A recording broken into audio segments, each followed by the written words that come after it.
Kita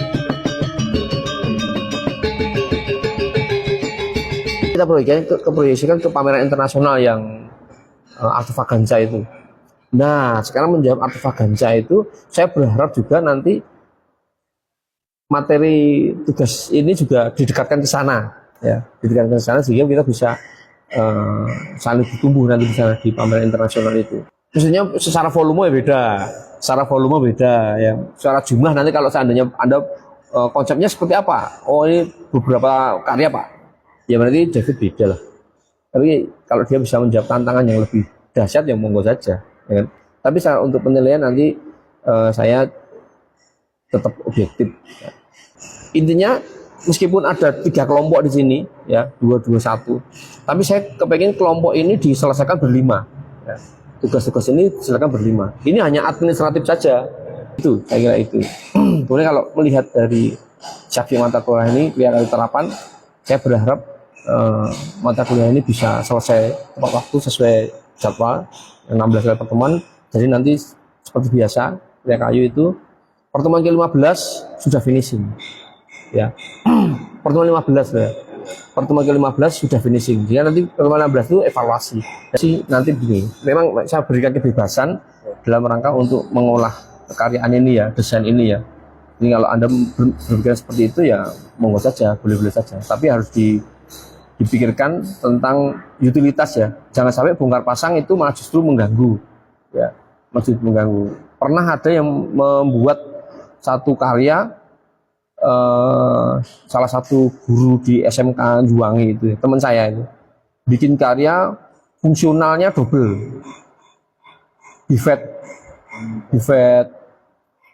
untuk televisi, tapi ketika banjir, karena itu daerah banjir, itu bisa diambil, terus itu buffetnya bisa dibuka untuk jadi perahu, bisa 2 orang nih, bisa juga. Tapi ketika diuji cobakan itu ya memerlukan waktu yang lama, ya.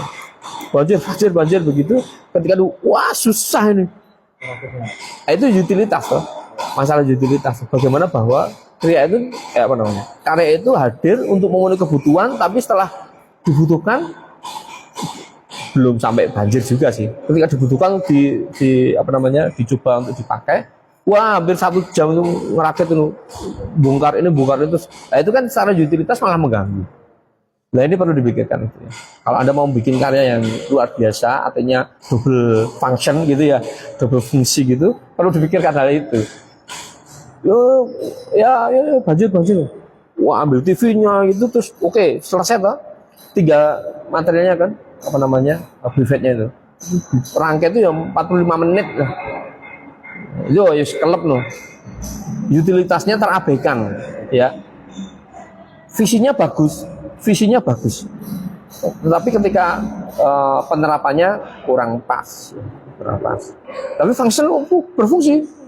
Kalau mau knockdown bisa juga, hubungannya dengan apa kalau knockdown? Ruang gitu, bagian ruangnya butuh knockdown, atau mungkin dengan knockdown itu bahannya bisa lebih murah, atau dengan knockdown kita bisa mix media, ya kan, bisa juga. Kemudian dengan knockdown mungkin bisa lebih murah, ya, produksinya lebih cepat, lebih murah, atau lebih function, atau monggo saja, ya. Itu ya. Jadi kalau tadi utility, estetika itu kalau ornamen berarti yang mengarahnya ke estetika ya. Kalau simbol nanti mengarahnya ke simbol-simbol tertentu. Estetika berarti ya harus gada-gada ornamentik, gada-gada nirmana, ya kan? Itu perlu dirangkaikan di situ sehingga kita mempunyai core tradisionalitas ini tidak hilang begitu saja ya. Kita sudah belajar tentang ornamen, ya kan, geometrik, organik, kemudian tradisi, bagaimana percampurannya, bagaimana pengolahan medianya, ya kan, tekniknya, itu kita sudah belajar banyak, dan ini benar-benar bisa kita terapkan di mata kuliah lanjutannya ini. Ornamentasinya nanti tetap ya mengarahkan ke tradisi ya, meskipun tidak full, monggo saja. Tapi ciri khas tradisi tetap ada, ya, karakter tradisi tetap muncul di situ. Ya. mungkin dengan mengelaborasikan motif-motif tertentu, tradisi bisa digambarkan ya, di karya-karya itu. Kelompok, ya, kelompok ini tadi saya mendekatkan pada event internasional, pameran internasional, ya, yang di Antofagasta itu. Tahu apa? Pernah kita bahas tema yang sekarang topeng dan totem, ya, topeng dan totem. Ada tahu mata kuliah ekspresi yang kemarin bikin totem-totem yang ya, nggak hanya bagus, dahsyat. Karena apa? Pemahaman mereka tentang topeng itu minim, tentang totem itu minim. Tapi mereka bisa membuat satu sajian karya seni yang sedemikian ya kan, sedemikian, dan finishingnya juga rame loh, jenis-jenis finishing ya yang mereka lakukan, dan saya lihat dahsyat itu, dahsyat. Nah, saya kepingin Anda ke sana, ya. Saya ingin ke sana. Kalau seandainya lebih dikuatkan lagi, itu mungkin dari sisi volume karya itu bisa lebih gede lagi. Kalau untuk bahan, saya sudah siap sebenarnya. Nanti bahan tak siapkan untuk mata kuliah yang kedua, untuk tugas yang kedua itu kayu ketepeng. Anda tahu tuh? Ya dibesalin ya, jadi potong-potong besar itu. Ya itu riskan kalau untuk pahat nanti, karena itu kayunya itu satu, karena getahnya cukup banyak ya. Jadi kalau untuk pahat mungkin ya rodok sergep. Karena itu ya. Tapi oke, nggak masalah. Kita belajar tentang bahan, ya kan? Alternatif bahan seperti apa. Ada sekitar 6 gitu. Nanti kita pilih, ya kita pilih. Nanti kalau udah oke, kita angkat ke siapkan saja. Jadi kalau sudah begitu, nanti kita siapkan, nanti kita tulis sih bahwa ini untuk mata kuliah daya keterapan. Ya, kalau untuk perizinan dan sebagainya saya sudah lobby dan nanti kita bikinnya itu saja, ya kan? Tugas yang kedua itu bikin bikin totem, ya, totem orientasinya tetap pada ranah tradisi. Totem. Yang kelompok ya Pak? Ya, kelompok tugas kedua ya. Orientasi tetap pada tradisi, mengangkat kearifan lokal, ya. Tradisi itu tidak hanya Jawa loh ya. Anda bisa orientasi ke motif-motif luar Jawa ya, Nias, motif Kalimantan, tidak apa-apa, nggak masalah. Toh ini juga levelnya internasional ya, jadi bisa kita eksplor lebih luas lagi dengan konsep ATM ya, amati tiru modifikasi, atau dengan konsep Nanina. Kita punya konsep Nanina. Apa Nanina? Nonton itu atas. Tapi kalau ATM itu ya, Nanina itu nonton, niru, nambahi. Ya kan? Nonton, niru, nambahi. ATM kan amati tiru modifikasi. Kita punya sama itu. Nah, bagaimana sumber-sumber gambar nanti menjadi acuan, ya, kemudian Anda create sedemikian rupa pengembangannya, ya, finishingnya, ya, bentuknya jelas, material sudah ada, ya, material sudah ada. Nanti kita tapi saya sudah tahu, ya, sudah kenal Anda, termasuk David juga kenal karya-karyanya bagaimana, ya, mulai dari ornamen 1 ya kan, dengan saya, ya kan, ornamen apa? Ornamen geometrik organik, ya, ornamen tradisi Nusantara juga sama saya, ya. Gaya kayu dasar, gaya kayu tradisi juga sama saya, jadi saya sedikit banyak tahu ya kiprah Anda di kekaryaan itu seperti apa, ya. Kemudian di perkuliahan bagaimana. Kalau saya melihat so far cukup baik lah. Nah, ada satu lagi hal yang penting yang perlu saya sampaikan, bahwa gaya kayu terapan dan kayu ekspresi nanti itu baiknya, saya menyarankan ya, baiknya itu diproyeksikan ke tugas akhir. Bukan berarti karya tugas untuk mata kuliahnya langsung untuk tugas akhir, tidak. Ya tetap kalau sudah Anda buat itu bisa dengan rumus ATM atau rumus Nanina tadi, ya kan. Kemudian jangan lupa itu proyeksi ke tugas akhir. Jadi tidak hanya menjawab mata kuliah ini saja, tapi proyek tugas akhir. Orientasinya ke sana, ya. Kalau kakak tingkat kemarin itu ya juga begitu, ya. Hampir semua itu proyeksinya ke tugas akhir. Jadi ada percepatan di situ, ada percepatan, ada konsistensi di situ, sehingga nampak karakteristik dari mahasiswa itu mulai dari kekaryaan ya, keteknikan itu seperti apa sudah nampak di situ. Sehingga sudah mulai menjadi apa ya? Sifat-sifat kesenimanan itu sudah nampak di situ, ya kan? Nah, saya berharap kelas ini juga mengikuti kakak-kakak tingkat Anda yang konsisten di kekaryaan. Jadi untuk tugas pertama dan kedua, tugas mandiri dan kelompok itu satu, bahannya bebas. Kalau dulu kriya kayu dasar, kriya kayu tradisi kan harus jati, ya kan? Bagaimanapun harus jati, ya kan? Mulai dari jati kampung, jati kebun, TPK, itu sampai dengan monggo. Tapi kalau untuk ini bebas, Anda bisa mengeksplorasi macam-macam kayu ya. Ada mahoni, ada tembesi, ada belina dan sebagainya. Ya, itu satu untuk median. Silahkan di mix, tapi persentase tetap kayu 70%. Ya, kemarin juga teman-teman itu di mix ya. Ada yang di mix dengan keramik, ada di mix dengan logam, ya kan? Jason itu di mix dengan kulit. Itu bagus, itu hasilnya bagus. Besok untuk Nanena saya minta untuk semua dipamerkan itu bagus-bagus.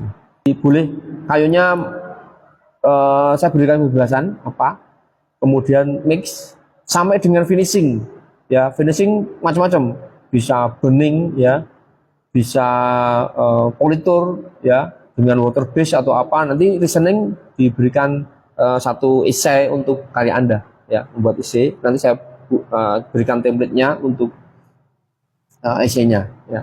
Kenapa Anda mau nih? Kenapa Anda belina? Oh, apa ya? Latar belakangnya material itu apa? Kemudian empirik yang Anda temui di lapangan seperti apa? Ya. Terus penerapan desain itu juga perlu diceritakan ya. Nah, semua ya ini sudah mayor pilihan. Jadi mulai dari eksplorasi desain, eksplorasi material, eksplorasi teknik, ya, eksplorasi elaborasi material tadi juga, kemudian eksplorasi finishing, ya, sampai dengan eksplorasi display. Gitu. Mungkin sampai ke sana itu displaynya harus begini, ya, punya standar sendiri displaynya, monggo saja. Dibuat describe ya tentang karya seni itu. Penjelasan Anda apa, kemudian secara estetikanya seperti apa, ya, kemunculan karya ini sebagai apa, berperan sebagai apa gitu, itu penting. Jadi novelty dari mata kuliah ini, karya ini itu banyak, ya. Novelty apa tadi? Desain, itu jelas itu. Desain ada sumber, ya, ada konsultasi, wawancara, sebenarnya muncul desain itu udah novelty ini, udah kebaruan di sini, ya. Teknik, Anda bisa memunculkan kebaruan keteknikan. Kemudian desain jelas ya, bentuk jelas, itu kebaruan. Kemudian pemilihan bahan dengan elaborasi material yang lain itu novelty, itu kebaruan itu. Kemudian finishing itu juga novelty. Nah kalau TA tugas akhir besok Anda dituntut novelty, enteng, ya kan? Enteng udah pernah kita lakukan. Di metodologi penelitian dituntut yang kebaruan. Di mata kuliah saya metode penciptaan juga dituntut kebaruan, ya. Nah ketika Anda sudah mengikuti ini, sudah settle, sudah komplit begitu, yang dituntut kebaruannya berapa? Satu, ya kan? Tugas akhir kebaruan yang diminta satu kebaruan. Anda S1 kan, satu kebaruan, itu satu kebaruan. Apa yang Anda lakukan kebaruan di mata kuliah ini? Banyak, tinggal pilih saja, ya. Syukur-syukur Anda yang pilih ini nanti menjadi core kekaryaan Anda ke depannya. Tahu kenapa? Karakter sudah dibentuk, ya, karakter sudah dibentuk. Seperti hanya kalau kita nonton pameran itu kan sudah begitu kan, oh itu karyanya Pak bagus ya, wah tenang tuh, kan udah punya karakter. Ya apa yang dibahas di mata kuliah metode penciptaan dengan Pak Charlie kemarin selesai di mata kuliah ini, ya kan, selesai. Kalau Anda tinggal describe saja, oh ini dengan rumus Nanina tadi atau ATM tadi, oh udah tinggal ketik aja, udah selesai. Dengan berkaitan ya, satu dengan yang lain berkaitan, sehingga tidak lepas begitu saja. Mata kuliah ini selesai sudah, mata kuliah ini selesai sudah, enggak, semua harus relate, ya, relate, harus bersambungan. Intinya adalah bagaimana tugas akhir sudah jadi. Jadi tugas akhir itu merekap dari mata kuliah yang sudah Anda tempuh sebelumnya. ukurannya sesuai dengan tematik Anda, ya. Nggak ada ketentuan, ya. Tapi tetap standarisasi kekaryaan tetap loh ya. Standarisasi kekaryaan tetap. Maksud saya kalau kecil ya terus jangan terus. Oh iya Pak. Ya kecil tetapi memuat satu apa? Merepresentasikan satu pengerjaan yang serius, ya kan? Kecil tapi serius ini. Dari sisi utilitas ya, fungsionalitas itu apa? Itu bisa dipertanggungjawabkan. Dari sisi estetika ya, nilai-nilai keindahannya bisa kita. Atau Anda mau mengangkat simbol, ya boleh. Atau kesepakatan ini berlima, yuk kita mengangkat simbol yuk. Simbol kita up sehingga monggo. Meskipun saya tidak mengharuskan, kalau Anda Pak ini saya dari 3 fungsi kriya saya pakai semua gitu. Jadi fungsi hias, estetika, fungsi praktis, utilitas sama simbolisme, fungsi simbol. 3-tiganya boleh lah. Minimal 1 ya jelas ya ini tetapannya.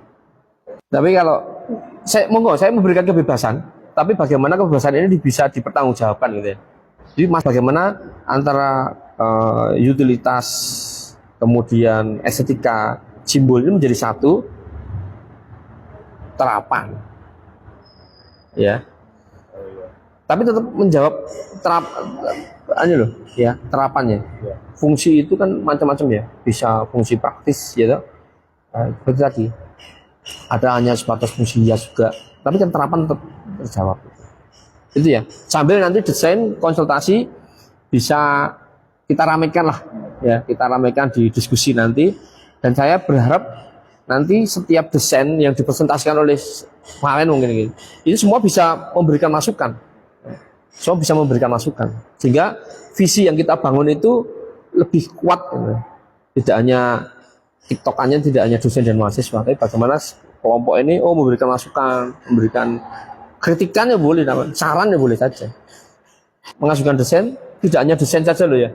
Tapi bagaimana desain ini sampai dengan Anda bisa mendescribe, oh ini nanti begini, ya materialnya ini, kemudian teknik saya menggunakan teknik ini, finishing saya ini, kemudian seperti sejatinya karyanya Anda itu apa, ya sejatinya karya Anda itu apa di dalam bidang tadi terapan. Ya. Jadi ya, ketika itu Anda munculkan kan bisa nih ada dari Aris, ya dari Noval Adib, dari Kuku memberikan masukan ke Paren, begitu juga yang lainnya. Kalau tidak ada reasoning itu ya susah. Desainnya 2 saja, kalau 2 saja. Jadi untuk alternatif 2 saja, cukup ringan. Ya, tapi kita bertanggungjawabkan untuk desainnya, ya. Beda ukuran saja loh ya. Jadi desain 2 ini benar-benar punya kekuatan masing-masing, ya. Karena cukup 2 saja, karena nanti ada itu tadi diskusi antar kita, sehingga bisa membangun. Yang dipresentasikan 2 loh ya. Kan 2 desain, 2 desain. Ini dipresentasikan kalau desain saya ini, desain saya ini. Kelamaan nanti malah. Ya 2 saja, tapi detail keterangannya detail. Untuk desain yang nanti mau dipresentasikan itu berupa sketch aja boleh, ya sketch saja dulu boleh. Tapi bisa mencerminkan bentuk karya udah jadi ya. Ya minimal sketchnya 2 lah. 1 ini bisa ini tampak depan, ini perspektif. Ya, ini tampak depan, ini perspektif, udah selesai. Sketch aja dulu nggak apa-apa. Kenapa Anda bikin desain seperti itu? Kenapa nanti bagaimana kayunya, itu mau Anda elaborasikan dengan material apa, ya finishing seperti apa. Gitu. Jadi saya berharap meskipun ini kecil, kelas kecil, sama-sama saling memberikan masukan, ya minimal Anda punya sketsa, ya dari artikel boleh, kemudian cantumkan itu dari mana, ya, judulnya apa, siapa yang menulis, ya terbitan mana, kemudian saya kembangkan ini. Sumbernya 1 menjadi 2 desain boleh, bisa. Sumbernya karya-karya yang sudah ada, boleh. Ya, enggak usah ke buku, saya karya aja. Karena buku kan foto ya susah. Untuk mencari karya yang sudah ada, boleh. Bisa di karya di jurusan, boleh. Atau karya Anda pernah moto di pameran foto karya, ya kan? Foto karya bisa untuk menjadi sumber, boleh. Boleh. Buku boleh, artikel boleh, katalog bisa ya, atau karya seni langsung, atau karya saya ya bisa loh. Ini sumbernya karya Pak Adi ini terus saya kembangkan ini dari sumber dari desain satu, karya Pak Adi juga untuk sumber untuk karya kedua. Boleh. Saya lagi sumbernya jangan karyamu dewe. Ya. Enggak statis nanti. Ya, statis. Meskipun itu dikembangkan seperti apa, statis. Anda tidak bisa melihat dunia luar ya. Jangan desainnya sendiri, kedua jangan desainnya antara ini ya. Kamu pakai desainnya karya Nike, kamu karya ini ya. Jangan. Anda tidak akan terkayakan dan kaya. Tapi bagaimana bahwa keluasan sumber ini perlu kita dapatkan. Karya dari pengrajin juga bisa, ya, karya pengrajin itu bisa saya kira itu kontrak kuliah dan brainstorming kita untuk mata kuliah ini, tugas-tugasnya juga siapkan. Semangat ya Mas, jangan setengah-setengah. Anda sekali lagi saya sampaikan, orientasikan ke tugas akhir, ya. Jadi visinya ke sana. Thank you, terima kasih.